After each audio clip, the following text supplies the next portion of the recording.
Hello again, YouTube world channel We're here with Chase. and Tony. All right. So this is episode 2 of Dumb Car Guys. Mm-hmm. And, starting off today, or since our last video talking about buying and selling cars, we actually found quite an interesting buy about 2 hours away from Toledo. Mm-hmm. And what we found, we never heard of this topic before, but it was called a mechanic special. And we reached out to the dealership. It was a 2003 Toyota Highlander, silver, dinged up body, like 220. But let's be clear, dinged up body, but not terribly dinged up. I mean, 220,000 miles. But the front, the front bumper was a little pushed in on one side, but just like they bumped into a bollard or something. Yeah. So like a little bit of cosmetic stuff wasn't bad, but they had some issues with. No, they said the engine and transmission ran just fine. It was just all outer cosmetic stuff they had a lot of miles on it, but it was just outer cosmetic stuff that was causing. And the juice wasn't worth the squeeze for them, if you will, yeah. for them. So no, go ahead, please. So we were going to Saturday. We were going to go drive 2 hours away to go look at this car, and it was interesting. Just to check that on Friday just to see if anyone picked up this 2003 Highlander for $1,500, and son of a gun, they did. Which we weren't going to pay $1,500 for, but we thought about it, and we thought there was enough meat on the bone for that car. But I think at the very least, I think just to be clear, I think we looked it up on Kelley Blue Book. Even with the fair value, the lowest end value, I think it was worth about $3. So we thought that, hey, it would be a good opportunity to work on something, and it was 2003. So like we weren't too scared about computer stuff. We could figure that out. But I think that was our first lesson getting into car culture, in that if you find something, you got to pounce on it. You got to pounce on it, otherwise someone else is going to get it. Yeah. Which those person did. But I think that could have been a really good car for like a first car for someone. And then we decided, because we were already out and about, even though we had planned on going out to look at it, instead of just killing the day, we went and did some other looking around just at local car dealerships and some other things. And what we found there is that most car dealerships don't have any meat or very little meat on the bone when it comes to private buying and selling, which makes sense, right? They want to make a profit, so they're taking that lump sum. But we were surprised at how, even at the low end car dealerships that are in our area, how little meat there was left once we actually looked at what the value was at a private sale or at a dealer. Yeah. Well, and you know what was interesting? I think one thing that we came across that was kind of cool is there was was it a late 90s or early 2000s Corvette? Late 90s. So it was a late 90s Corvette. This thing was beat. And I think the guy told us that we could have it today. It's definitely a project car for $6,500 is what it was. $6,500. And it needed so much cosmetic work. And one issue that I do have with Corvette owners is whenever you talk to a Corvette owner, they're assholes. No, I'm joking. No, they're not that, but they are. I think Corvette owners think a Corvette is more prestigious than it actually is. Okay, I can see that. Yeah. I mean, and then when you talk to them, you look at them and they say, "Oh, wow, they only made 3 of these in this color with this interior this year, so I'm going to get top dollar for my Corvette." It's a production Chevy built in Bowling Green, Kentucky. Nothing fancy. I mean, they're nice. They're nice cars, but they're not. It's not a Daytona. Yeah. I was trying to think of something, and nothing was coming. Well, and let's be clear though, is that like the new C8s for the mid-engine? I think the new mid-engine C8s are awesome to sit in, plenty of room in them, and for the amount of horsepower and performance that you get for such an entry-level sports car at that level, it's a fantastic buy. It's just the used market Corvette owners are delusional, to say the best. Okay. Yeah. So anyways, we went and did that. We found out that really the only place for us to really find deals is online, and mostly through Facebook Marketplace or eBay Motors eBay Motors and or Auto Tempest. there you go. Trying to find something with a little bit of meat on the bone where we could do a little bit of work, a little bit of our elbow grease to produce some value in the car, some slight value to then make a profit. So more to come on that. We're still working on finding another car. We have another couple of ideas. We are in the Midwest, so I think I've been doing some research. I don't know if I told you this, but I've been doing some research, and I think we really need to stick with the SUV and truck market because that's what most people are interested in. I mean, we have to appeal to the masses, right? We're not appealing to the one-off car guy. We're appealing to the masses. So being able to resell it is important. So I think SUVs and trucks are probably going to be where we get more bang for a buck or higher likelihood of bang for a buck, right? Because everything we do is a risk. Yeah. So that's probably where we're going to continue to focus on as we try to find our first project car to flip. Right. But we're going to keep you updated. We're going to keep you posted with updates about our first flip car. No, we're going to keep you updated with posts. We're going to keep you posted with updates. We're going to keep you updated with posts. No, I speak dyslexic. All right. So something else in car culture that I kind of get a kick out of are the idea of sleeper cars, right? And I think one of the most quintessential sleeper car. I think we're going to agree on this, right? You know what? We didn't prep this prior. We did. So on the count of three, we're going to say it. Hold on. I got to make sure I say the name correctly, right? So there's a mistake. I think as long as we're.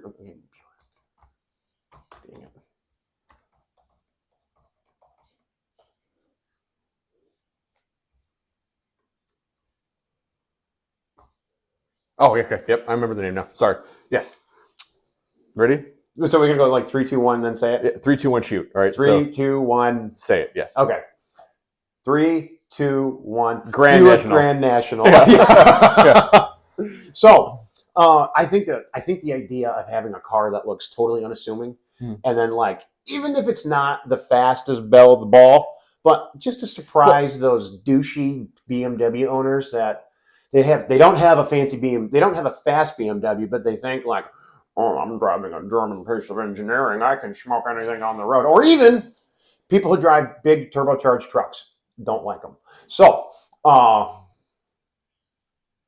what Chase drives. I don't drive. I drive a Toyota Tundra stock. It's not. Anyway, turbocharger's like that big. No, but it's there. It is. I don't have a turbocharger. You said big turbocharger. I have a battery pack. And usually, what you're talking about are people that drive diesel with the. Agree to disagree. Anyway, so so the Buick Grand National was a very unassuming car, and I think now the sleeper cars that you can buy are like the compacts, and such options that are out there today are like the Volkswagen Golf R. There is the GR Corolla. There is I think a legacy car in this segment would be like a Subaru WRX. They no longer make the STI, which I think is very unfortunate. And even the Civic Type R. Now, they all kind of have different things that go with them. The Civic Type R, it's manual transmission, and then it is only front-wheel drive. Now, Honda does magic with their differentials and everything to where it handles incredible. It has that Honda reliability. What's the horsepower on that? I believe it's around 350 horsepower. So correct me if I'm wrong, but even back when Top Gear was doing car review, before they started doing just specials, but they're doing car reviews. They even though Honda was really good at having that magic diff, I forget what they call it. They still had a whole bunch of torque steer on that. Yep. That because of 350 horsepower going through your front wheels. Right? Yeah. So, and I think at a glance, the price of a Civic Type R, I think it's in the mid 40s.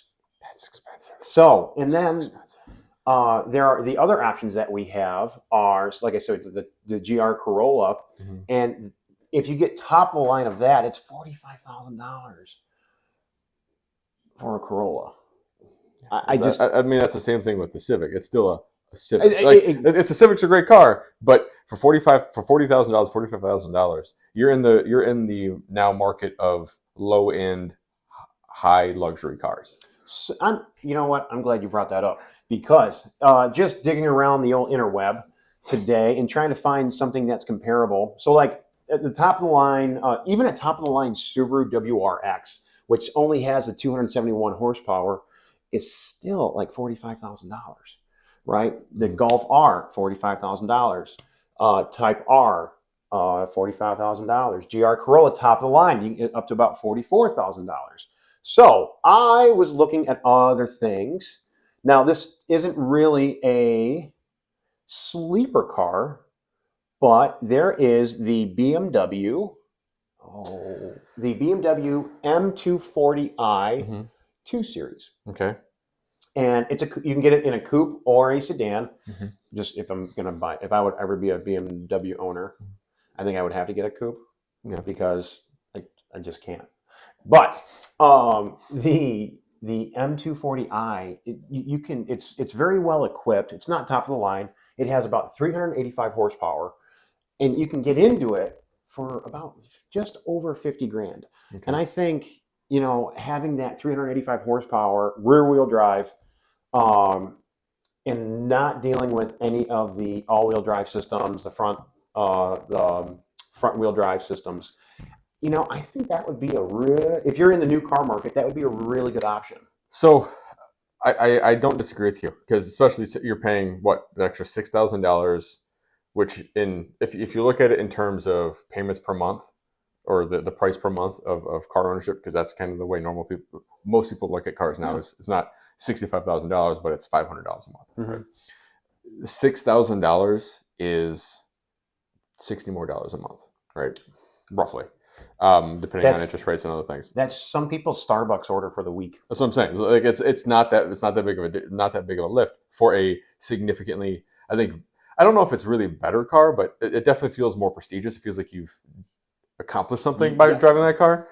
And again, it's a status symbol, I get, but why not for the actual little bit of cash instead of driving a nice Corolla with lower horsepower numbers and lower everything else, a bottom of the line, overly engineered piece of German automobile. Yeah, and it's pretty. It's really pretty. Corolla, there's not really much. It's not bad looking, but it doesn't really have the flair and the kind of excitement that the BMW has. Well, and you know what? I think with the Corolla, it has at the top of the line, it's white, mm-hmm. gray, or dark silver, whatever color you want to call it, red and black. Mm-hmm. On the BMW, for the 240i, you have everything from Alpine white, a bunch of different shades or hues of blue. You got several different shades of silver, red, and then it's pretty looking. I am forever a fan of like that deep purple on a car. And I think BMW, at least with their colors, they appeal to a wide range of people, mm-hmm. But they also don't take themselves too seriously because when you get into the crazy M models, you can get like some electric yellow, lime green, that real cool racing BMW blue. I don't know. It's just I think that would be for the rear wheel drive 2-door coupe, like a little bit of modern muscle, but the refinements of today's technology. That would be an incredible buy right there. And I think for not so much a sleeper, and that's kind of out of that realm because mm-hmm. it's a BMW. But I would always like to have the dealer take off the M240i emblems and just put on a regular 2 Series, and that would be the extent to which I'll go to call it a sleeper. So, 100% agree with you. But while you were talking, I was actually looking at what would be the equivalent bottom end high performance car for Mercedes. Okay. And so what that is, it looks like it is the AMG, and they have other specs and other things, but I always consider AMG kind of their quintessential high performance car, mm-hmm. right? So would be the AMG CLA 35 Coupe, which has make sure 302 horsepower, for roughly $55,000. So again, a little bit more expensive, but honestly, and it's not a coupe. It's not a coupe. It's a sedan, but very pretty. That is very pretty. And I will say, as much as in our younger days as we enjoyed a true sports car, Mm-hmm. man, there is something to be said for like you have the power available when you want it, Mm-hmm. but to be able to glide down the road and not feel every little bump and have like that that adaptive suspension. For as we get older, I really enjoy stuff like that. Yeah. Do you know what the equivalent Audi would be? Ooh, Because that's the three that I always think of is Mercedes, BMW and Audi. BMW and Audi, like the German trifecta, triumvirate, sedans, sportsbacks. I'm just looking. Coupes, A5. And you know, Audi's probably going to come in a little more expensive too. I don't know, but I gotta say though, man, Audi's all-wheel drive system. So it looks like, would it be the all-wheel drive system, especially in this area, is insane. Sorry. I mean, I think the only other comparable, if we're talking about actual all-wheel drive systems, I think the two best that I like are the Subaru system because their cars are built around all-wheel drive, and then just the Audi. Mm-hmm. I think the Audi is a okay. Here we go. Fantastic brand. The S3, still a sedan. Okay, but the S3 is $48,700. Ooh, All right, and that's bare bottoms, but 328 horsepower for that car, which is somewhere between the two, and it's just as expensive as the Corolla. see, that would be fun. And then again, you know, just a basic unassuming Audi, Mm-hmm. pop off the whatever badges they are, the S badges or Mm-hmm. R badges. Like you're not going to smoke everything on the road because there are plenty of cars that can beat those. But like most of it, you pull up to like a Bighorn Dodge Ram, which everybody has these days. You're walking it, you know, and those Dodge Ram owners are trying to compensate for stuff anyways. So yeah, that would put a smile on my face. How much horsepower does the Ram 1500 have? Like, let's talk about, because I had at one point I had the sports model of that truck. Because again, we live in the Midwest and shit gets real quick. $40,000 for a basic Ram 1500. I think we could talk about trucks on a separate episode. We have to. We have to. Because it's funny. You look at $40,000 for basic. We're going to have to definitely just talk about this a little bit. We're gonna go down a fucking rabbit hole. $40,000 for a Dodge Ram, and then like you even look at. I had a Tacoma and loved that truck, but even just getting into a 4-door 4-wheel drive Tacoma is insane. Did you find the horsepower for a Dodge Ram? If we go for, let's see here. I'm looking at the Tradesman, which is the bare fucking bones. 305. Doesn't even have it on here yet. Just tell me the fucking engine specs. Don't be a dick. I think it's just 305 horsepower. That's nothing. Mm-hmm. Because I had the Hemi, and that was at 375, I think, at the time. I had it, and I paid $35 for that. How many years ago was that? 10. The Bighorn has 395 horsepower, 410 foot-pounds of torque. Okay. But if we go bare bones at $40,000, it's still $40,000 for the bare bones, and you get 305 horsepower. Yeah. And you're not even getting it's not even well equipped. It is the Tradesman, which means it's meant to be a work truck. Probably has crank windows.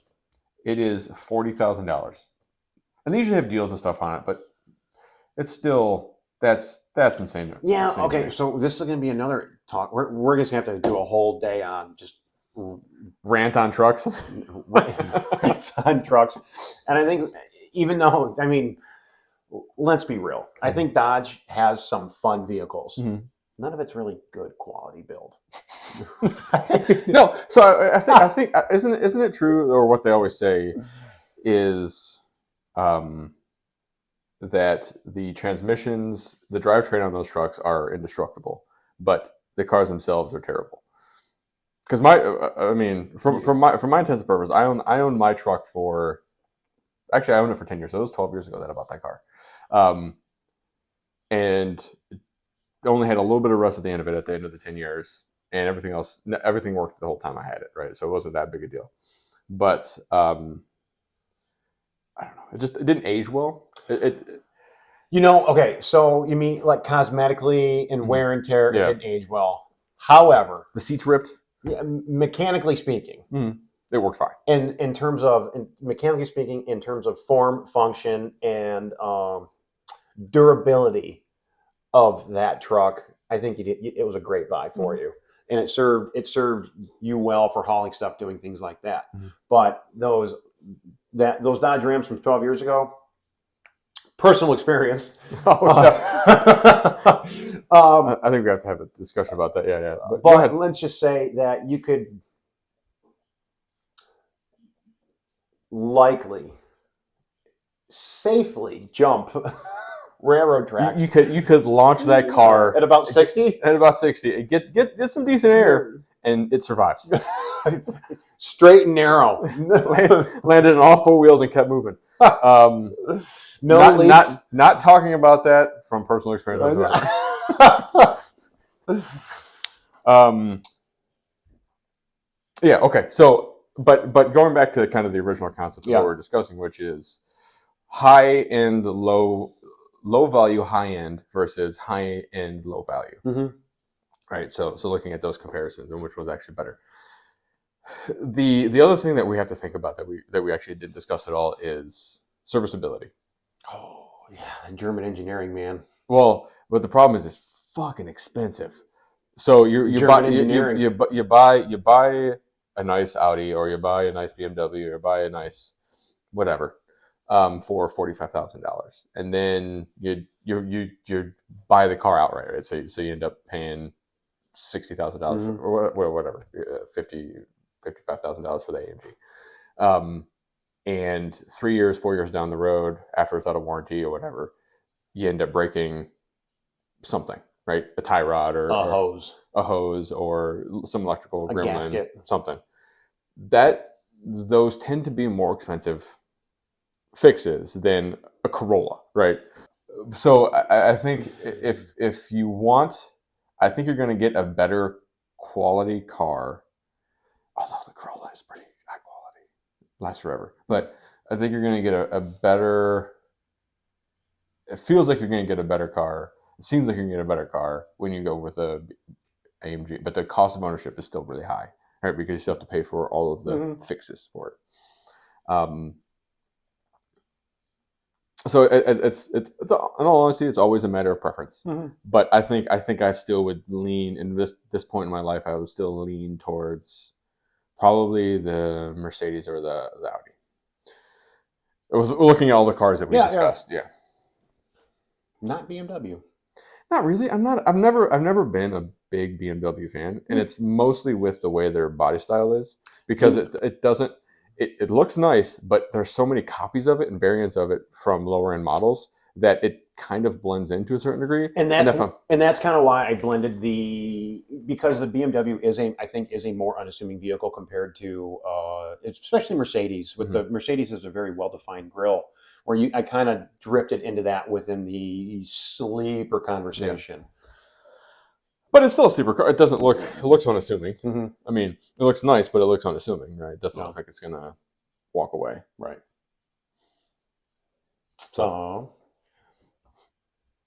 So I think from my standpoint, I would probably go with the like I said, Audi or AMG. I don't know what would be your preference if you had all those cars to choose from. Between an Audi or an AMG, are we talking like No, no, I'm talking about all the cars that you brought up today, plus the two that I brought up. Three that I brought up. I've always loved I've always loved a coupe BMW Okay. and the idea of that. I also like the fact that BMW still regularly makes rear-wheel drive cars. If you remember my '92 Lincoln from back in the day, I do. that thing not only had an up and down suspension, but a side to side as well. But the rear wheel drive on that was a lot of fun. And I remember going over to shovel my grandma's driveway, and she lived right over about a 4-way stop. And I remember you were able to. It had 20-year-old tires on it when I first got it, and you were able to. I got it in the middle of a 4-way stop, and just flicking the wheel and giving it the right gas, I was able to just do a 180 right there. Mm-hmm. I've always loved stuff like that, or just the idea of breaking it loose a little bit. For that reason and the pure fun and enjoyment of it, I'd have to say so rear-wheel drive, specifically rear-wheel drive BMW. Point and counterpoint. So back in when you had that, I had a Subaru WRX. That's right. Not an STI, just a WRX. Right. And I mean, just quickly, I beat the living shit out of that car. It was fun as hell. I beat the shit out of it. How many miles did you put on it without changing the oil? I think I would go 10, but that's because I would also use pure synthetic, which is what it was recommended for. Okay. So maybe sometimes it drifted to 12. All right, because drifted to 12, or we talking like 20? No, I never got. You never got that? No, okay. No, it'd usually be a few thousand over, and I would go take it in. I wasn't that abusive, but a little abusive. So, but my dad used to live way out in the country, right? Mm-hmm. And so all the time, I had that car for 4 years. All the time in the winters, you could go out to the country. They didn't plow anything yet, right? Usually in the first couple of days, they wouldn't plow much of that way out there. And so I would take that car out there, and I could, on the roads, I could drift the living fuck out of that car without any issue. And like, it was so manageable and controllable because it was 4-wheel drive that all I have to do is let off the gas a little bit and it would come right back in line. Right. So like I would take the corner onto his street, I would take it sideways, and then I'd flick the drive the other way, and it would flip and start drifting sideways a little bit. And then, so like, I think it's a matter of usability. Mm-hmm. I like all-wheel drive for that specific reason, because when it breaks loose, it's still manageable, and you can absolutely get it back in line. Yeah. Just by releasing the gas a little bit and letting it stop spinning the tires. So if the car would be a daily driver, I appreciate the all-wheel drive. Especially being in the Midwest, anything from bad. Every now and then we do get rainstorms that are bad enough. Mm-hmm. Drainage on the roads here is god awful. Which you think they would fix, but you know what? How many times have they changed the bridge in the past 20 years? I think we're on number 3. Yeah, that's true. But if you had a purely secondary car. Mm-hmm. In the right area, like rear-wheel. Yeah, if you're spending the money for that type of car, yeah, absolutely, you get a rear-wheel drive car, because that's the pedigree. Yep. So I think we're on the similar page on that one. Cool. And I think next week we should discuss trucks. I think we have a rant there that we could mine for a while. All right, so that was kind of we got a roundabout way to our sleeper conversation. Ended on a weird note. All the way to storytelling. Our sleeper story, our sleeper rant went from Corollas and Subarus to I'd rather have a BMW and an Audi. I would. I mean, if you're gonna do a true, let's cut that out of a second. And if you were to do a true sleeper, where you buy a car, any car you want, you actually take the time to buy things for it, build it up, make it, some bolt-on parts, some custom parts. You mean like what NASCAR used to be? I don't know that. I don't watch a lot of NASCAR. No, also the idea of NASCAR is that you could go down to the shop and buy a National Association of Stock Car. You could actually get the parts off the shelf and build a car. Mm-hmm. Now everything is so technically. Anyway, but being able to buy a car, put some stuff on it to make it pretty fast, but keep it quote unquote sleeper, what would be that option?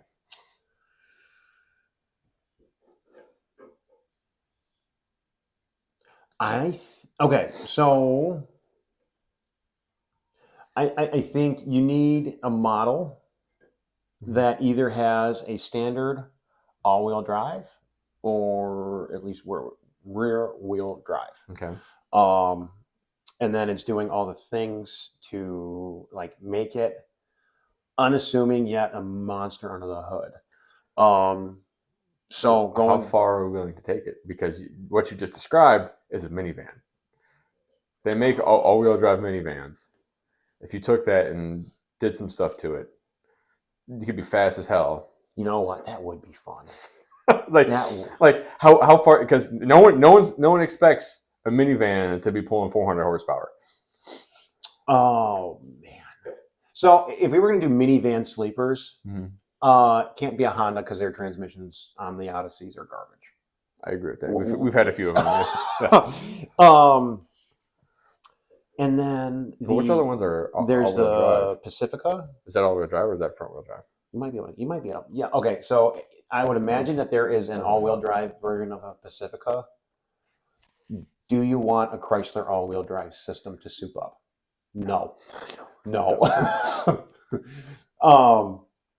So there would be like there are all-wheel drive minivans. Yeah. No. The Pacifica specifically is all-wheel drive. You can get one. I don't know. Maybe I'm forever a Toyota guy. I think I'd like to fiddle Sienna. with a Toyota Sienna, or even like a, you know what, or even and not even a minivan, just a work van. So a panel van. a panel van. The one that's built off on the Ram frame. Is that like a Sprinter, or even like Ford has the little. Uncle Jared drives one, but like the little Ford work van, that would be. I think that would be. Didn't Top Gear once? That was actually when the Australians came to visit, and then because they had the Maloo, I think it was a supercharged V8, like the Australian version of an El Camino, and they had the Ford. So the bed was upside down, and they got a. It got a I think it was a Ford panel Sprinter van that was heavily modified. Yeah, I think that would be where you take it. I'd go work van. I'd go small Ford work van, big motor. Yeah, I think that's where I would go. So I think I would go the exact opposite route, which is I think So sorry to interrupt. So you would get like a Mercedes AMG GT and then put like a 3-cylinder in it? No. Something I've seen online a few times. I think you LS swap a Miata. That would be that's just dangerous. And you have 400 horsepower in a car that you could lift with your finger, right? Like that and no one expects it. No one expects one expects the Spanish Inquisition. But I think that would be fun. That would be fun. That'd be those. I think. I mean, you kill yourself in it because the second you hit anything, you crumple. Yeah. I mean, the engine will officially go through your butthole. Yeah. But up until that point, hell of fun. Hell of fun. All right. All right. Cool. Was there something that you wanted to talk about? You wanted my reaction for? Yes, but do I remember exactly what it is? Oh, car culture. Car culture in general in the U.S. That's what it is. So, and this is coming from a Midwest perspective. So we don't need this because we're just going to have a discussion. So we live in the Midwest, as I think we've said multiple times. So the car culture we have here isn't the same as it is in, let's say, California, which I think still has a pretty significant car culture. But I've also seen a lot of stuff with the car culture in Europe, and it's very different than here, right? Mm-hmm. And when I was younger, the car culture was such where you would buy a front-wheel drive car. Most people had front-wheel drive cars. And then you would soup it up to some degree and go out on the weekends and have fun with it, right? You had that to some degree with your Acura RSX. I'm saying, yeah. Okay. So that's where my frame of reference is coming from. But it seems today like that has shifted significantly. and there's less. I'm seeing a lot less cars on the road with modifications on them, and people are preferring to just buy fast cars Okay. and not do much else to it, as opposed to what I think is still going on, from what I can tell. Again, I haven't been to Europe in 10 years, but in Europe, which is still that car culture of buy a slow car and do stuff to it. Do you know what I think really changed that? Fast and the Furious Tokyo Drift. You mean to ruin car culture in America? Go on. that's mean. Not true. Not untrue, but mean. That, but the funny thing is that movie. We're gonna deviate a little bit. That movie is still like, it's still one of those movies that if it's on, I may watch it. Well, because it's still cars, still cool cars. I appreciate the of the turbo blow off, right? I enjoy all of that, but is it my first choice of Fast and the Furious movies to watch? Definitely not. What is your first choice of Fast and Furious movies? Okay. You know what? I like, so here's something else that me and Chase absolutely love: heist movies. Mm-hmm. And I think it would be Fast Five, the fifth one, where they go down to Brazil and they steal all the money from the kingpin. This is Brazil. This is. I think it's. Yeah. Yeah. Yep. So mine is 5 and 1. The original has some nostalgia in my heart because that's what kind of introduced me to car culture when I was 13 years old. So that and 5, I think 5 is that there. movie is where I learned you cannot detail a car with the cover on. I haven't seen that movie in years, but I don't know. So in that particular scene, it's when they first go back to Dom's house and Brian's there. It saved him after the first street race. There are two people. I think it was Jesse, the super smart nerdy kid, making out with a girl, and implying that you can't have sex with clothes on. Gotcha. Got it. Anyway, got it. Like I said, it's been a while. Okay, so back car culture. Yeah, car culture. So I think the movement in the U.S. has changed significantly towards that. Just buy a nice car and don't do much to it and just drive it around, which to a certain degree I like. But the thing that's always been fun for me is updating the car. I love doing things like the WRX I had modified fairly significantly. The WRX I had modified a little bit, but I was also in college at the time, so I didn't have money. But like it seems to me that some of that stuff is going by the wayside for just manufacturers' performance cars. So I think a couple things to that point, and I agree with you. But first thing is that when we were coming up, there was computers in cars, but there was less computer in cars, and it was easier to. We sound old. Yeah, I know, but it was easier to do things with it. On top of that, all of back when, we looked at over the weekend. We talked about that Corvette that was like $6,500. That was just beat to shit, right? For a younger person to be able to buy a car, to fix it, to invest in it, to have a thing that you want, the price of that has gotten so much more expensive. While like the entry level minimum wage jobs that like people that do that kind of thing would normally do have stayed relatively the same, and there's a bigger gap, and making it harder to work on cars unless you have that knowledge to do it. I guess that's true. Yeah, tinkering is just something I find fun. But I guess it just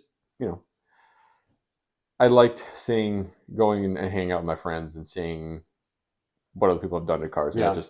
Again, I'm older, so maybe I'm not in that part of the car culture anymore because I'm not 16 and have a whole bunch of spare time. It's raining really hard.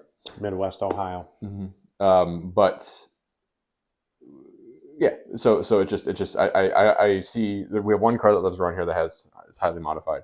But other than that, I see nothing. Right, and when I drive around town, I still see very little that is modified in any respect.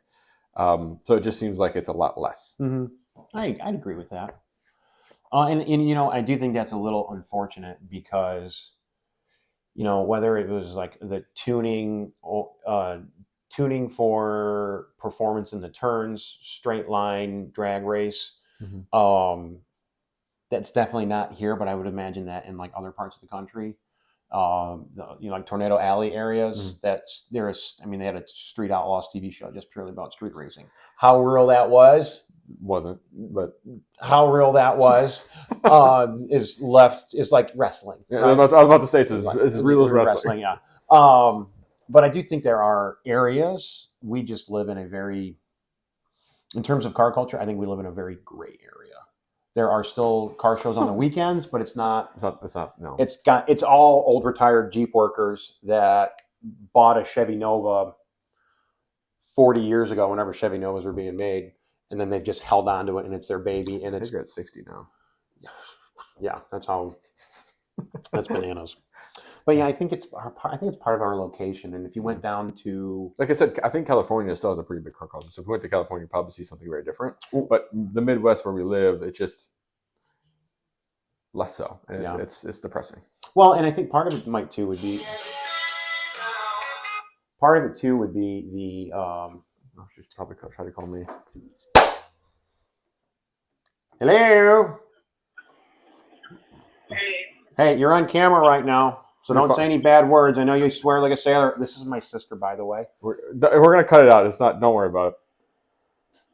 sorry, any chance you can get that paperwork taken care of today? Yeah, I'll run. I'll after I leave here, I'll run to the thing and get the priest to sign it.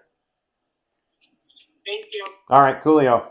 Everything go okay, Nikki? Yeah, Okay, we'll talk about it when you get home. bye. All right. Oh, that was quick. So, What were we talking about? Oh, Midwest car culture. We Yeah. live in a very gray area Yeah. I don't disagree with that. because we both talked about, do we want to stay here the rest of our life? I don't. I don't really want to either. don't. I think Kentucky. I was thinking a little bit further south. Tennessee is probably the highest I want to live. The only reason I say Kentucky is Kentucky, Tennessee. You like bluegrass music? I can't stand bluegrass music. But Tennessee is on the upswing right now, and everybody is flooding Tennessee, Florida, and Texas. Kentucky is still very much a hillbilly state that people don't realize how cool and how much better the weather is compared to even here. I don't disagree. I don't know. That in Kentucky has, what do they have? Horse people. Horse people, I'm about not to say whore that. people. I'm sure there are whores in Kentucky. There's horses everywhere. There's but oldest profession. Anyway, greatest profession? Question mark. no, it's gross.